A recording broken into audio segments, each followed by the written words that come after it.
Hey, what's going on, you guys? This is Ryan here, and this is a head-to-head season gameplay for you.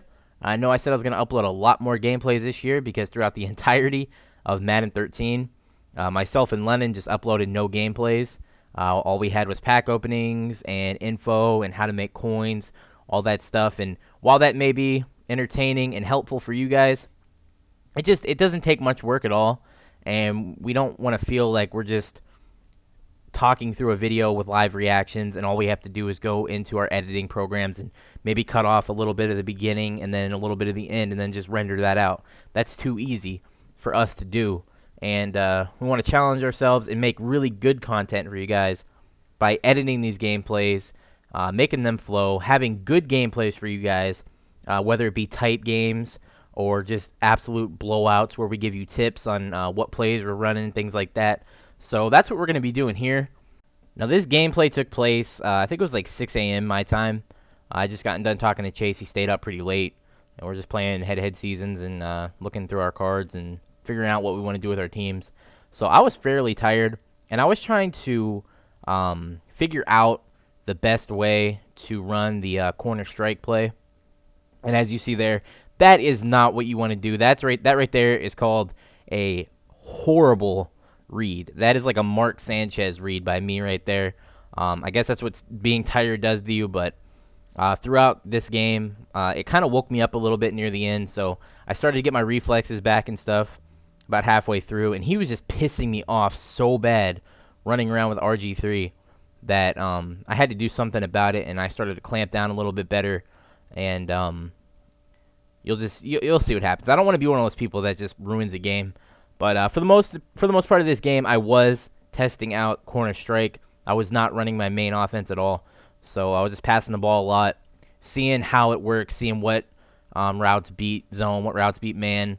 And for the most part, I do want to say that the corner strike play is really, really deadly in this game. You can use her one side, can't use her the other side, and that route seems to beat man and zone. You have to perfectly place every single adjustment on the field to even be able to stop it. Like as you see there, you would literally have to user one of your slot corners, one of your nickel corners, as that guy is down right there by the defensive lineman. It's actually a linebacker, but you'd have to literally use him, run up over there, put him near the sideline. As he's trying to do here, if you watch, he takes that guy over there, but then I just beat him on the perfectly fit pass up to Jamal Charles. Ends up hurting his guy. I think it's Ryan Kerrigan.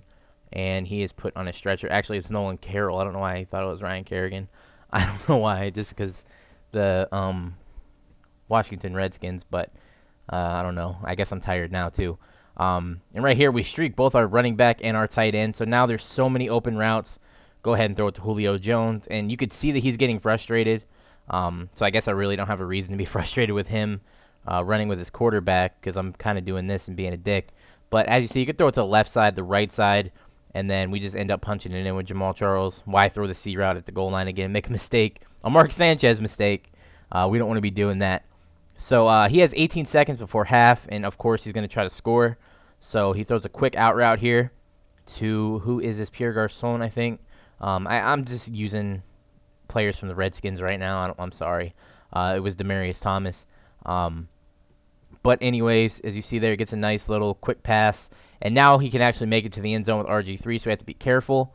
He's going to drop back, and then he's going to throw the Hail Mary. And look at this. He actually gets his hands on it, and that would have been sort of bad news because knowing my luck, I would have bounced him into the end zone, and he would have scored. Right here, we missed the sack, but Dominique Rodgers-Cromartie lays the wood. And I don't know how he could lay the wood, but he laid the wood on Robert Griffin. I thought he was going to fumble, but unfortunately he did not. And right here, we're just clicking in randomly, trying to heat seeker him, and just bad news for me. I couldn't get to him, but ended up stopping him there. Jamal Charles takes a counter all the way up the middle for 9. And there is an ambulance outside my window right now, but it does not matter. We're going to continue. He's just, for the most part, running hurry up, running Jamal Charles, running Robert Griffin as much as he can, pissing me off. But right here, we get the nice heat seeker sack. Deion Jordan gets his second sack of the game, and I was really happy about that. Tries to run again with RG3 up the middle, gets shut down again, but unfortunately he is on the 1-yard line, and he's hurrying up. That's what he loves to do. Let's see if we could stop him here. So 4th down and 1. He's in shotgun, steps back, and runs it. So you didn't have to be a scientist to figure out he was going to run the ball there with RG3, and I don't know, I could not stop it, and it was really frustrating me. So right around this part of the game, I'm going all out as hard as I can to stop him. Right there, we dropped the pick, and I'm so frustrated at that point in the game.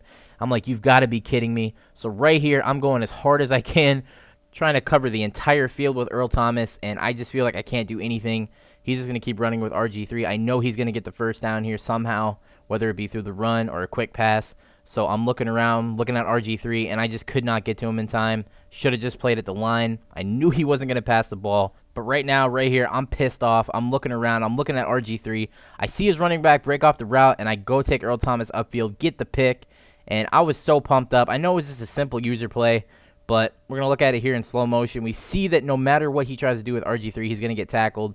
So we pull our safety back as fast as we can, get the user pick, and that's going to seal the game because we're not going to troll around and throw those C routes every play. He knows it's coming. We're just going to go back to our running game, and our running game is pretty deadly with Jamal Charles and our beastly offensive line.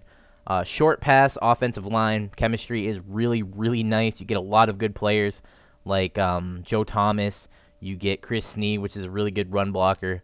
And right here, he just cannot stop Jamal Charles. We get a nice big 9-yard gain.